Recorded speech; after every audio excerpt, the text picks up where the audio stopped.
Hi everyone, my name is Mary, the food blogger behind GoodyGodmother.com, and I am here today to share with you how I made a Cinderella shoe cake topper out of fondant.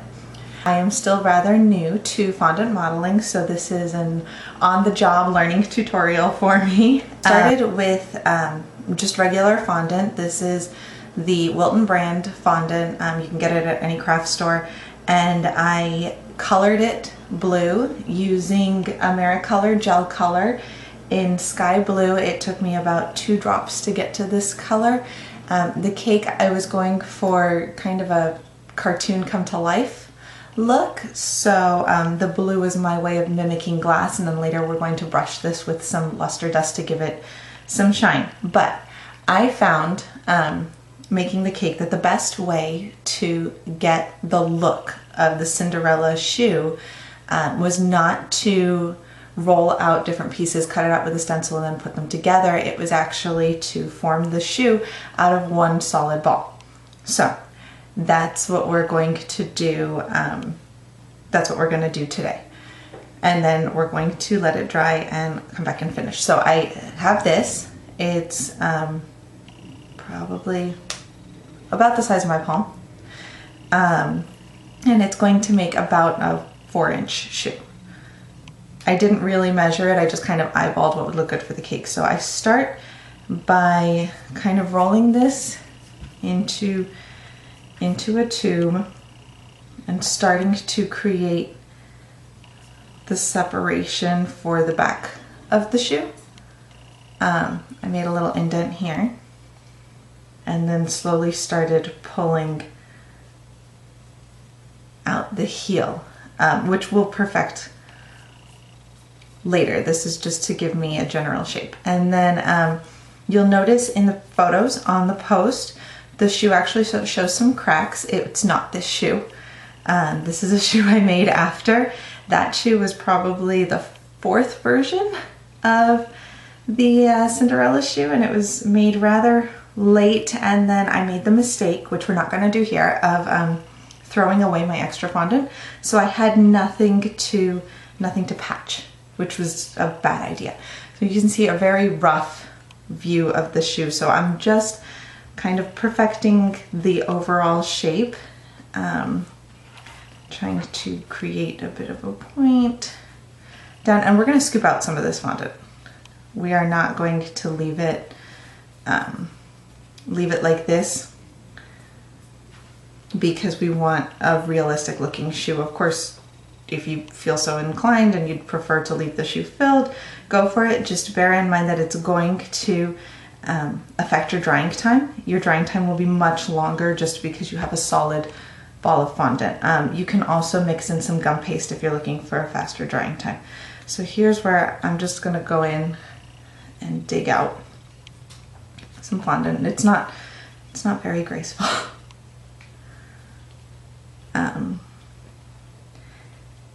And as you can see, this fondant is actually pretty, it's really malleable.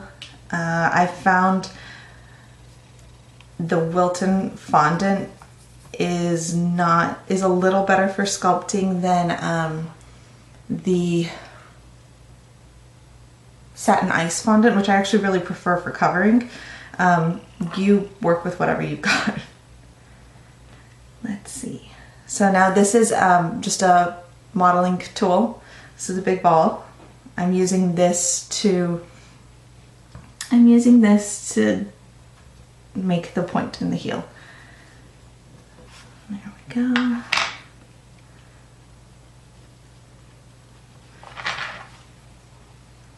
And kind of define heel back here.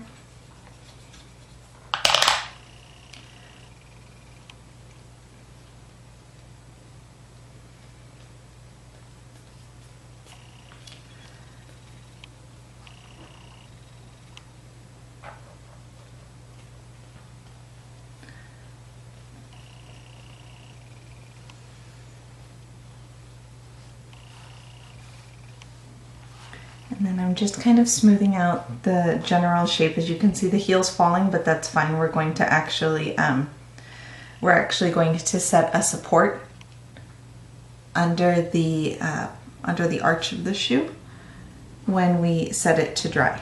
And this shoe will actually take about 24 hours to dry, so I will see you tomorrow to finish this video. And you want to try and avoid doing a crazy amount of patchwork later. The better the job you can do at first, the easier your work is later. So you want to try and keep things as smooth as possible. I haven't yet figured out how to create a perfectly smooth fondant shape. This is still rather new to me, but I am happy to learn, to share as I learn, so it's good. I'm going to take a piece of paper towel, fold it up. This is the size I want for my arch, so this is actually going to sit right here.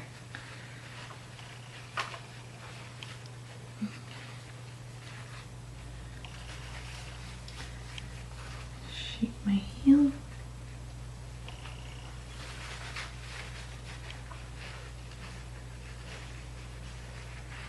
And I'm going to do a little more smoothing, and then leave this to dry.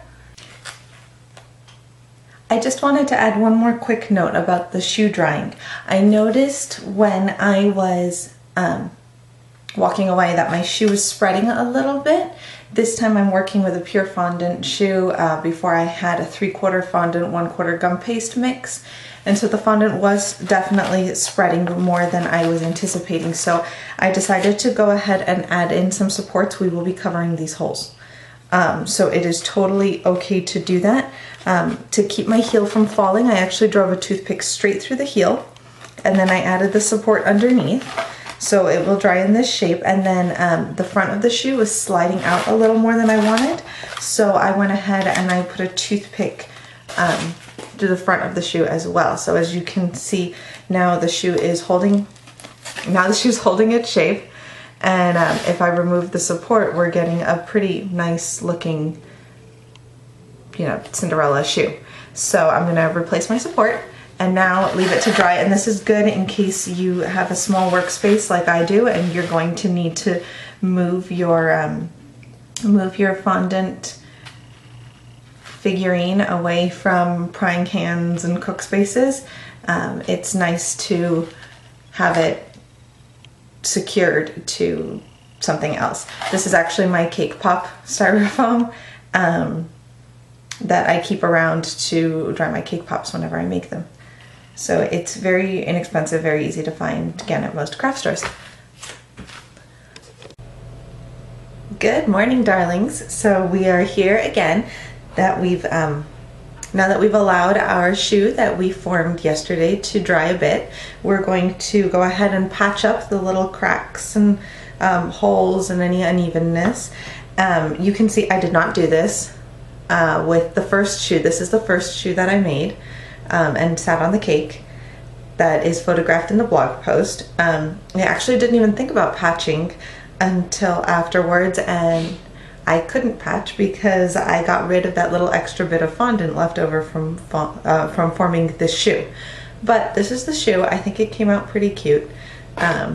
If you're making your own, like for your little girl's party or your own party, I think no one would notice that it wasn't perfect. But there we go. So that first shoe had a heart on it, inspired by the cartoon version of Cinderella, the original Disney version. But today we are going to actually put a butterfly on the second shoe, as inspired by the live action movie coming out this week. So I just cut this out. I rolled out some of my little extra ball of fondant and just cut this out using a small cutter for a butterfly, and I'm just letting it sit while I finish patching up this shoe. So to patch up this shoe, we're going to use something called gunge. Gunge is basically the extra fondant that we had watered down, and it's kind of pasty. It's like a spackle that you can use to patch mistakes on cakes. and then let it dry, and no one will be the wiser because because it's actually the same, it'll dry to exactly the same color as your fondant. So I'm just taking an offset spatula and kind of working over, but the trick is that you have to actually be smooth about this. You know what, I prefer a stiff paintbrush. And so just paint it over, because if you leave bumps in your gunge, you're actually going to end up with bumps on your you're going to end up with bumps in your fondant, and that is not what we want. So make this nice and smooth, cover, crack up there.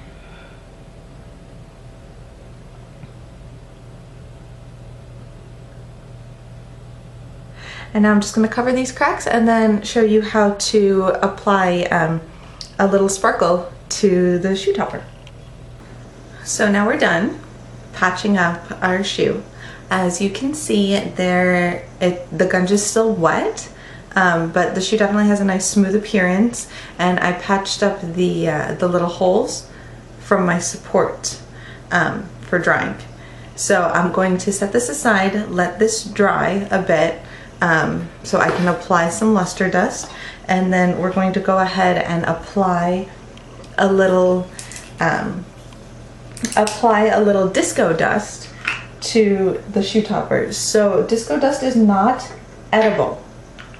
It is a very fine plastic glitter, and it's great for use in cake decorating to add a lot of sparkle, but make sure that you use it only on parts of the cake that are not going to be eaten. So I definitely would not recommend using this for cake pops or cookies or anything where people are going to eat the entire cake. So I just have my my little fondant butterfly, a bit of clear extract, and some of the disco dust, and I am just going to paint this on. You probably can't see it in the video, but this is actually a really pretty rainbow silver hologram disco dust that catches the light beautifully. So it's gonna look really nice on the shoe.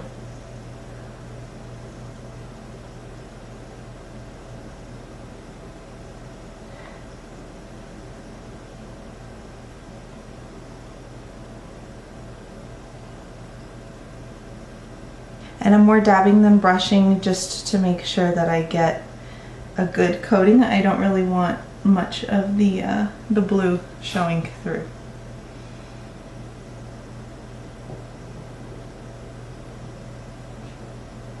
Bit of a different approach.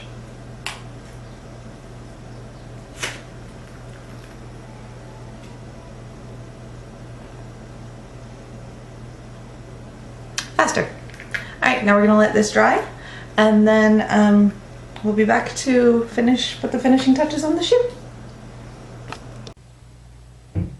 And so we're back. I let this dry about an hour, and as you can see, it was definitely a lot more effective to just kind of dump the disco dust over a damp butterfly. So I would recommend doing that over a sheet of parchment paper so you can rescue the excess dust. But here it is, nice and coated. So now we're going to add the finishing touches to the shoe. The gunge isn't completely dry, but it's dry enough that we can go ahead and add some luster dust. I think that it looks really nice, so I just have a soft tipped brush and I'm going to dab it into some luster dust dry. Make sure to pat off the excess and just kind of brush it over the shoe.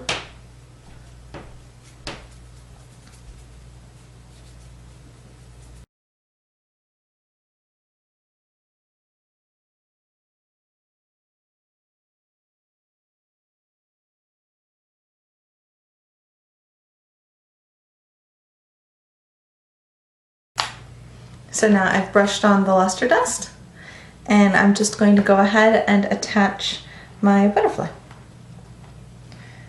So I'm going to use a little bit of my gunge which is nice because if any of it seeps out from the edge, you're not gonna notice because it's the same color as the shoe. So I applied just a little bit of the gunge using my offset spatula. And I'm gonna take this and apply it right here. Hold it still for a minute to give it a chance to set.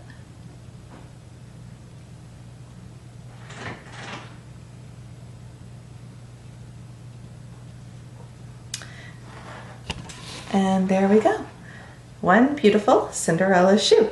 So, as you can see here, the two shoes that I made, you can definitely get better with practice. This is the shoe I made just about 2 days ago, and then round 2. So, heart for shoes inspired by the classic Disney Cinderella cartoon, and a butterfly for the new live-action movie coming out this week. I hope you enjoyed this tutorial and have fun creating your own shoes. Thank you for learning with me, and I will see you next time.